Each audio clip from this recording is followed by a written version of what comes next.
Hey!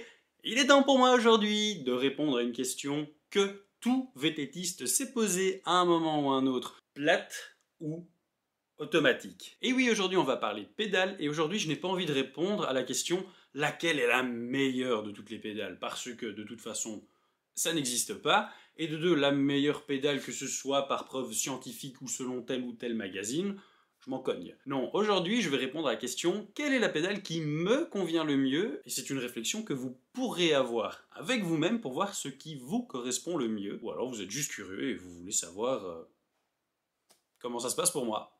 Et je vous en remercie. Aujourd'hui je ne vais pas parler des pédales magnétiques, que j'ai par exemple ici, les MacPed. Pour une bonne raison, je reçois cette semaine, et je suis extrêmement ravi, les Sportopeo, qui est la solution à la française aux pédales mixtes et magnétiques. J'en ferai une vidéo dédiée et ensuite j'en ferai un face-à-face avec les MacPed. Puis si l'idée vous plaît, je pourrais aussi faire un face-à-face entre la gagnante des pédales magnétiques et la gagnante d'aujourd'hui. Dans le coin gauche, bon c'est à ma gauche, mais vous à l'écran, je ne sais pas lequel ce sera, représentant la Terre plate, les Burktech MK5, qui sont ces bien jolies pédales que je n'ai pas pris la peine de nettoyer. Ça, vous les voyez dans leur jus. Elles sont vraiment dégueulasses, oui, mais ce sont vraiment des pédales qui sont très stylées.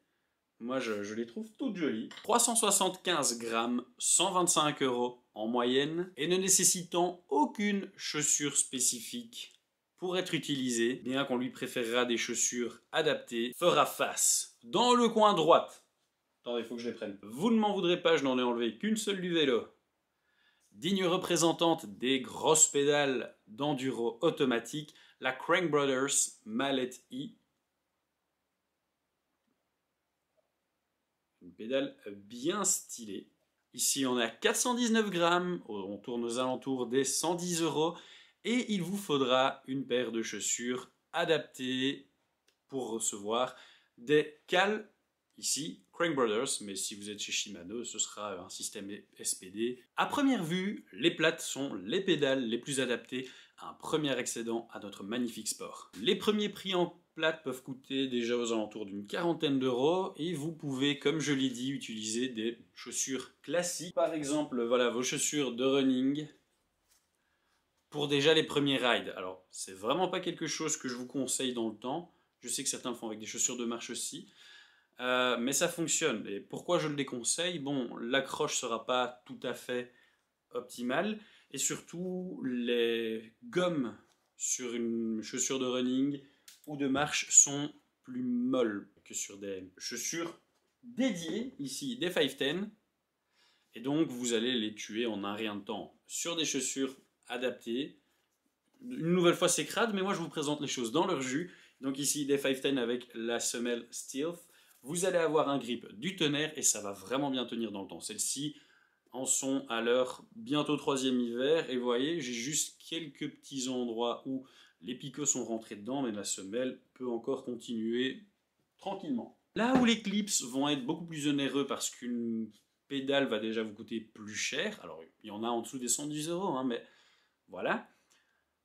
Vous êtes par contre ici obligé de passer par la case caisse pour avoir des chaussures adaptées. Donc ici j'ai pris des Crank Brothers par facilité vu que j'utilise les Cranks.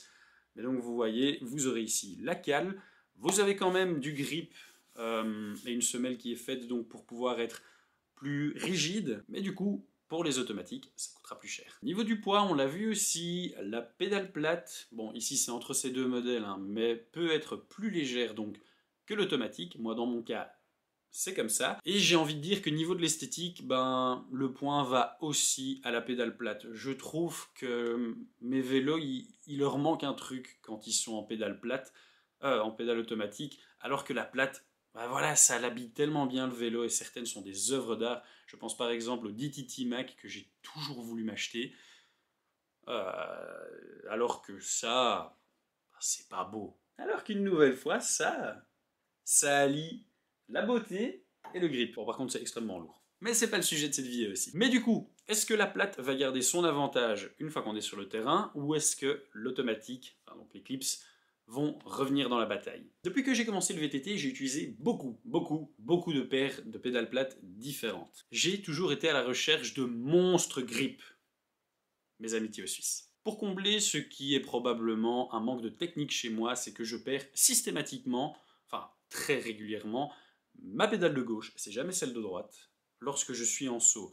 Ce qui a mené à des chutes, des grosses frayeurs et un manque de confiance. Par contre, ayant des problèmes aux genoux, la liberté de mouvement et le fait de pouvoir instinctivement repositionner mon pied tout le temps et de manière très libre sur une pédale plate font que je suis toujours resté en plate. En parlant d'éviter la douleur, petite dédicace au moment où on rate la plateforme de la pédale et qu'elle vient tout doucement, apposer sa petite signature sur nos mollets ou sur nos tibias. Puis j'ai commencé le gravel et à ce moment-là, je me suis reposé la question de la pédale plate. Je me suis dit, tiens, le rendement que ça peut me donner en plus maintenant que je n'ai plus de moteur, parce que c'est vrai qu'en VTTAE, le rendement, je m'en fous pas mal. J'ai donc opté pour les Crank Brothers pour une raison. Les SPD, c'est ce qui à l'époque faisait que j'avais d'énormes douleurs.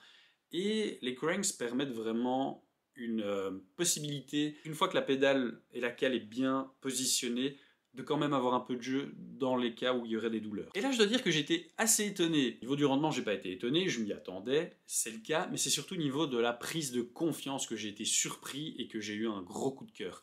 Fini les moments d'hésitation, je sais que j'ai pris un petit peu de niveau technique, je sais que mon vélo est capable et je sais que je vais plus décrocher. Donc maintenant, quand j'arrive face à un obstacle, généralement un saut ou un drop, je fonce, je me pose pas de questions, je le fais. Une fois que je l'ai passé, j'en suis fier, je regarde, je crie et je continue.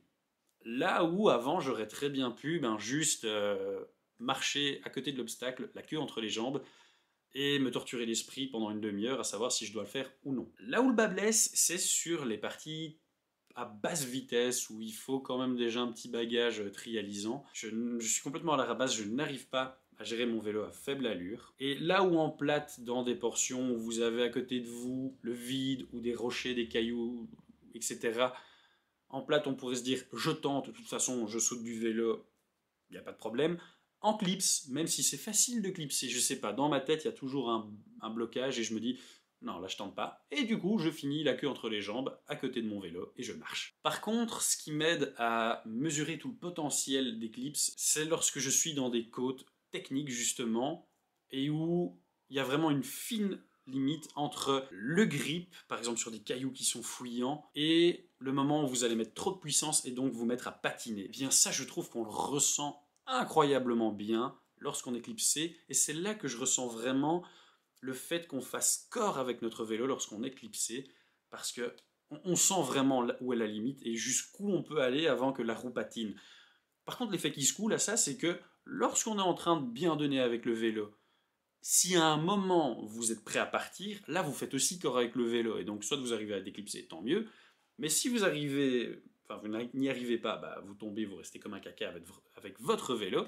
Et moi j'ai déjà eu des moments où, ça franchement je l'ai encore en tête ce moment-là, j'ai ma roue avant qui a dérapé et qui est partie, jusque dans mon coude j'ai ressenti que le vélo dérapait, c'était assez effrayant sur le moment. Donc sur le terrain, même s'il m'arrive encore très fortement de m'énerver contre ces choses-là lorsque c'est un poil trop technique pour moi, force est de constater que depuis août et le moment où j'en ai mis sur mon gravel, je n'ai plus jamais roulé en plate, même sur mes VTT. Je suis tellement ravi de ce que m'ont apporté les clips en termes de confiance que voilà, le plus gros point noir pour moi qui était les douleurs, qui réussit à être contré, fait que je n'ai pas envie de retourner aux plates, même si c'est vrai que cette sensation de liberté, elle est géniale. Maintenant, je vous vois venir. Et je les ressors. Est-ce que la solution ne serait pas la pédale magnétique? C'est pas pour rien que je vous prévois des vidéos à ce sujet. Et moi qui voyais au début les magnets comme étant un entre-deux provisoire entre la plate et la pédale automatique, eh bien en fait c'est maintenant ma préférence. Pour moi c'est vraiment le meilleur des deux mondes. Je suis très curieux de tester les Sportopeo qui auront encore plus d'accroche, enfin un aimant encore plus fort que les MacPed. Et puis malheureusement en plus je n'ai qu'une paire de pédales magnétiques et j'ai deux VTT, donc il fallait faire à chaque fois un choix. Ça m'arrange bien d'avoir une deuxième paire magnétique. Plate ou automatique, eh bien pour moi, ce sera aucune des deux. Il n'y a pas de vainqueur, même si mon cœur irait quand même sur l'automatique. Et c'est sur cette terrible déception que je vous quitte. On se retrouve très vite pour une nouvelle vidéo. Peace!